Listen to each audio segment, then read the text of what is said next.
možete zbog male kišice, obične male usrane kišice, vi da pričate meni o kašnjenju. Pa kako moć? Pa ja sam tornado preživeo, čoveče. Na pećem se našla divlja tornado. Odmah Tobanje sve digao u vazduh. Čekajte. Pa sam došao u 9. Zakasnio sam 2 sata. I nije me sramotan, sam došao u 9. Pre vas! Iz grada, ej! Čekajte.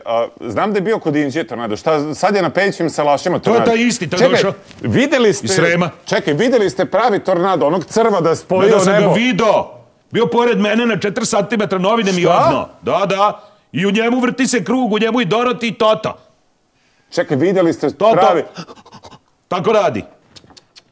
Nevjerovatno. A vi ste imali sreće? Ne, to je strašna stvar. Zato što tornado, ako je jači, može čoveka da podigne. Mislim, ja imao sreće, nego pameti, Boškić.